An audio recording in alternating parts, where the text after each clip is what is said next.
Inzira yo gutungana. Kaza mu kiganiro inzira yo gutungana utegurwa n'ishirahamwe Transworld Radio y'i Burundi.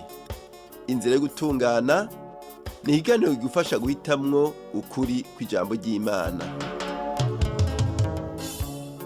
Amahoro abe muri wewe. Assalamu alaikum. Shalom.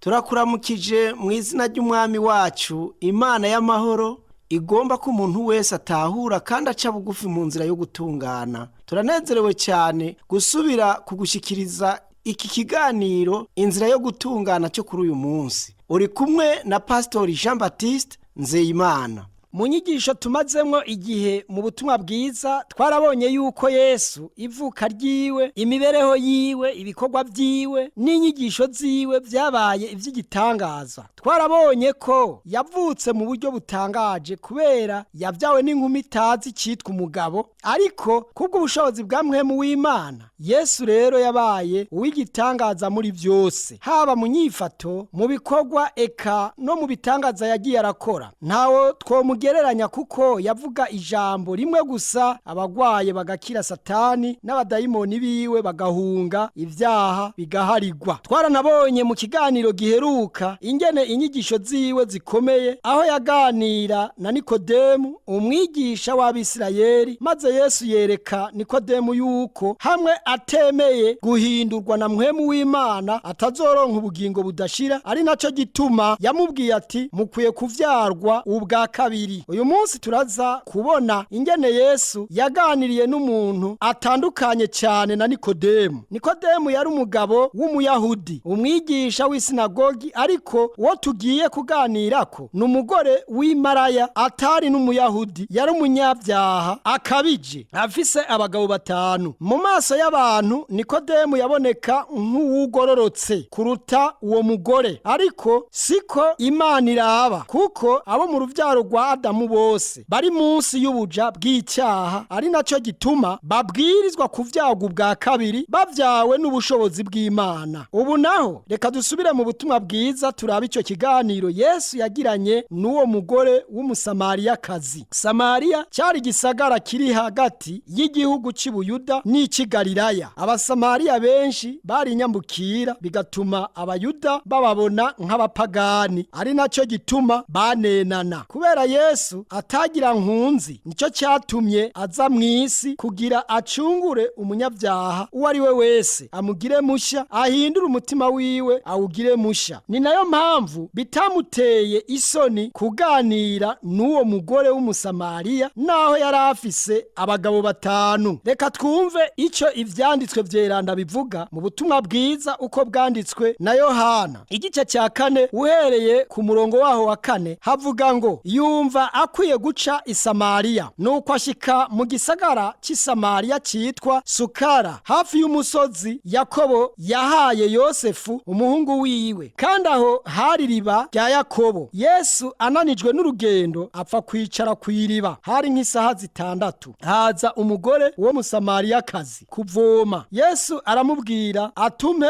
utwo kunywa, kuko abigishwa biwe bari bagiye mu gisagara kugura indya. Uwo Musamariyakazi aramubaza ati wewe uri Umuyuda, none unsaba amazi ute jewe ndi Umusamariyakazi? Niko Abayuda n'Abasamariya banenana. Yesu aramwishyura ati yuba waruzi ingabire y'Imana ukamenya n'ugusavye ngo mpa utwo kunywa uwo ari we, nawe uba umusavye akaguha amazi y'ubugingo. Wa mugore aramwishyura ati mugenzi, ko ataco kuvomesha ufise kandi riba rikaba rirerire, none ayo mazi y'ubugingo uyakuye hehe? Mbega uruta sogokuruza wacu Yakobo yaduhaye iri riba, yanywa amazi yaryo ubwiwe n'abana biwe n'amasho yiwe. Yesu aramwishyura atunywa kuri ayo mazi wese azosubira kugira inyota, ariko unywa amazi nzomuha ntazoba akigira inyota namba gushitsa ibihe byose, ariko amazi nzomuha ndamuha azohinduka muri we imbizi z'amazi yiburuka aza n'ubugingo budashira. Uwo mugore aramubwira ati mugenzi, mpase ayo mazi sinze ngire inyota kandi sinze ngaruke kuvoma ino hose. Yesu aramubwira ati genda uhamagare umugabo wawe uheze ugaruke ino. Uwo mugore aramwishyura ati nta mugabo mfise. Yesu aramubwira atuvuze ko kugize ngo nta mugabo ufise, kuko wari ufise abagabo 5 ariko ufise ubu si umugabo wawe, ivyo bivuze ukuri. Uno mugore aramubwira ati mugenzi, ndabona ko uri umuntu avugishwa n'Imana. Basogokuruza bacu basengera kuri uyu musozi, ariko mweho mugira ngo Yerusalemu niho hantu hakwiye gusengerwa. Yesu aramubwira ati nyizera nyina wanje, igihe kijya kuza si kuri uyu musozi canke i Yerusalemu muzosengera data. Mwebwe musenga icyo mutazi, twaho dusenga icyo tuzi, kuko agakiza gaturuka mu Bayuda. Ariko igihe kiza kandi kirashitse, niho abasenga bukuri bazosengera data mu mpwemu no mu kuri, kuko data arondera abamusenga bameze batyo. Imana ni mpwemu, kandi abayisenga bakwiye kuyisenga mu mpwemu no mu kuri. Nyamugore aramubwira ati ndazi ko Mesiya azoza yitwa Kristo, uwo ahazozira niwe azoduserurira vyose. Yesu aramubwira ati ni jewe nyene turiko turavugana. Buna bigishwa biwe barashika batangazwa nuko avugana n'umugore, ariko nta wavuze aturondera iki canke ngo muvuganira iki nawe. Maze uno mugore asiga umubindi wiwe hano, asubira mu gisagara abwira abantu ati nimuze murabe umuntu ambwiye ivyo nakoze byose namba ariwe Kristo. Bava mu gisagara ngo bamusange iyo ari. Aha niho inkuru y'umusamariyakazi irangiriye. Ni inkuru nziza cyane kuko yerekana ingene umunyabyaha w'umugore yahuye na Yesu umukiza, uw'Imana yarungitse ku isi, maze aremera ahindura ubuzima bwiwe. Mu ntango z'ikiganiro uwo musamariyakazi ntiyamenye uwo bariko baravugana, yabona ari umuntu asanzwe w'umuyahudi nk'abandi. Ariko uko ikiyago cyaryoha niko Yesu yamubwira ibintu birengera gutahura k'umuntu, maze wa musamariyakazi arateba aramenya ko ari umuhanuzi, kubera ivyo yamuvuga ko vyamutangaza uko yabimenye. Nuko atahura ko ari we Mesiya, umwe abahanuzi bose bari baravugishijwe ko, umucunguzi w'isi. Nuko amaze kumenya ko uwo mugabo yicaye ku nkengera ziriba ari Yesu, ashyira hasi ikivomesho ciwe, yiruka mu gisagara abwira abantu ati nimuze murabe umuntu ambwiye ivyanje byose, sinzi ko ari umwe Mesiya twumva. Inyuma yaho abari aho mu gisagara bose baza kuri Yesu bamusaba kugumana nabo, maze Yesu asibira ngaho iminsi 2 abigisha ingene bohinduka bakagira imitima misha, bagahimbara Imana mu kuri. Ivyanditswe vyeranda biravuga biti hizera abandi benshi baruta ba mbere, kuko biyumviye ijambo ryiwe. Babwira wa mugore batubuho ntitwizeye kubw'amajambo yawe gusa, kuko natwe twiyumviye kandi tumenye kuyu ari umukiza w'isi vy'ukuri. Ayo majambo aboneka mu butumwa bwiza nk'uko bwanditswe na Yohana ikigabane cya 4 umurongo wa 41. Reka tubandanye dusoma mu butumwa bwiza turabe ivyashitse mu minsi mike Yesu agendeye Samariya. Turaza kubona ko atari bose bamwizeye nk'umwami n'umukiza w'isi. Mu butumwa bwiza uko bwanditswe na Luka igice cya 4 ku karongo kaho ka 14, ivyanditswe vyeranda biravuga biti maze Yesu asubira i Galilaya ari n'ubushobozi bwa mpwemu, inkuru yiwe ikwira mu gihugu cyose kihakikije, yigishiriza mu masinagogi yabo, bose baramushima. Ajya i Nazareti iyo yakuriye, ku munsi w'isabato yinjira mu isinagogi nk'uko yamenyereye, ava hasi ngo asome. Bamuha igitabo cy'uwavugishwa n'Imana Yesaya, arakizingurura abona ahantu handitswe ngo mpwemu w'Uhoraho ari kuri jewe, nicyo cyatumye andobanuza amavuta kugira ngo mbwire abora ubutumwa bwiza. Yantumye kumenyesha abarindwa ko barekuwe, n'impumyi ko zihumutse, no kubohora abanywagutse imitima, no kumenyesha abantu umwaka wo kwemererwamo n'Uhoraho. Azinga igitabo agisubiza umusanzi w'inzu, aricara. Abantu bose bari mu isinagogi bamuhanga amaso. Atangura kubabwira ati ivyo vyanditswe birashyitse uyu munsi nk'uko amatwi yanyu yiyumviye. bamwumviye. Yesu mu majambo yiwe yerekana ko ari we Mesiya, umukiza, umuhanuzi Yesaya yari yaranditse imyaka 700 imbere. Abayuda baba i Nazareti banka kuvyizera, batuwo yakuranye natwe yoba yavuye mu ijuru gute? Ivyanditswe vyeranda biravuga biti, abo mu isinagogi bose bumvise ivyo barashungumirwa, bava hasi baramushika, bamukura mu gisagara cyabo, bamujyana ku manga y'umusozi wubatswe ko igisagara cyabo ngo bamutembagarizeyo. Ariko aca hagati muri bo arigira. Abanyanazareti barondera ingene bo kwica Yesu. Mbega ni kuki bashaka kumwica? Bashaka kumwica kubera yababwiye ko ari Mesiya, uwo abahanuzi bose banditse. Umugani w'ikirundi uvuga uti, ukuri guca mu ziko ntigusha. Amajambo Yesu avuga yateye abi Nazareti gushungumirwa, bibatera no kugomba kumutembagariza mu manga yari munsi y'umusozi bariko, ariko ntibabishobora kubera igihe ciwe cyo gupfa kitari bwagere. Incabiti ntica imerero ry'igiti. Mbega ubujuju bw'aba bantu yemwe! Bashaka guca imerero ry'Uwimana yarobanuye kuba umwami n'umucamanza w'isi. Nuko igihe cyashinzwe kigeze baramwishe, ariko Imana ica iramuzura mu bapfuye haheze iminsi 3. Ibi tuzobibona mu biganiro vyacu bikurikira. Mbega muri make iki cigwa cy'uyu munsi ko kivuga gute? Twabonye imigwi ibiri y'abantu, bose bumvise ko Yesu ari Mesiya, ariko inyishu zabo zitandukanye. Ubwa mbere twumvise umugore w'umunyabyaha yahuriye na Yesu kw'iriba, be n'abantu b'i Samariya. Bombi bumva amajambo ya Yesu, bakayakirana akanyamuneza kenshi, baraheza bizera Yesu nk'umwami n'umukiza w'isi. Ubwa kabiri, mu mugwi wa kabiri twabonye abantu b'i Nazareti kandi basenga bumvise amajambo ya Yesu,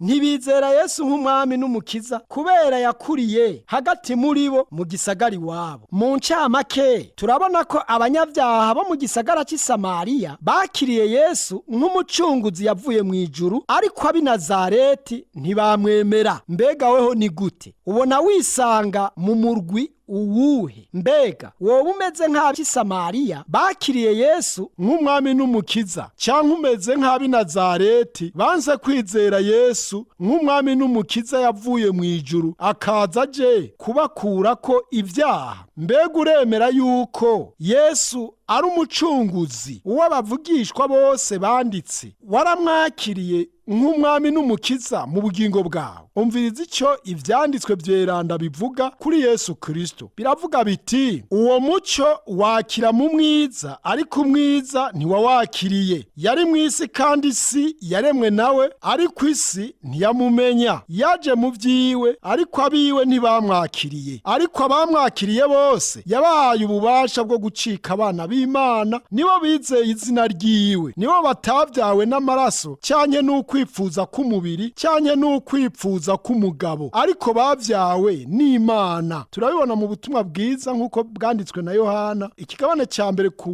murongo waho wa 5, ugaca usimba ugasoma uhereye ku murongo w'10 kugera ku murongo wa 13 w'icyo kigabane cya mbere nyene cy'ubutumwa bwiza nk'uko bwanditswe na Yohana. Mukunzi uri kuratwumviriza, mbega waravyawe ubwa kabiri? Urizera Yesu Kristo? Waramwakiriye nk'umwami n'umukiza mu bugingo bwawe? Uyu munsi reka tugarukirize ngaha, ariko turagutumiriye kuzobana natwe mu kiganiro kizokurikira Umwami Imana bidushoboje, aho tuzobona ibitangaza Yesu yakoze kugira abantu bamwizere ko ari umukiza w'isi. Imana iguhezagire kandi ugumye ku mutima ivyo ab'i Samariya bashingiye intahe bati, tumenye ko uyu ari umukiza w'isi vy'ukuri. Turabibona hajya mu butumwa bwiza nk'uko bwanditswe na Yohana ikigabane cya 4 ku murongo wa 42.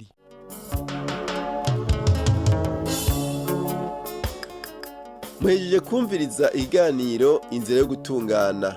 Ufise ikibazo cyangwa icyo wunganira, twandikire ku gasanduku k'amakete 1140 i Bujumbura. Telefone yo mu biro ni 22 24 26 57. Iyo woyitelefonako mu mwanya w'amasaha y'akazi. Urashobora gukoresha telefone ngendanwa ni 71 amajana 24 197 canke 69 499 619. Email ni twrburundi@gmail.com. Urashobora kudusanga naho dukorera ni mw'irohero ya mbere ibara ryitiriwe Ubufaransa inimero 1 iruhande y'ishengero rya Anglikani rizwi ku izina rya Cathedrale Sainte Trinité.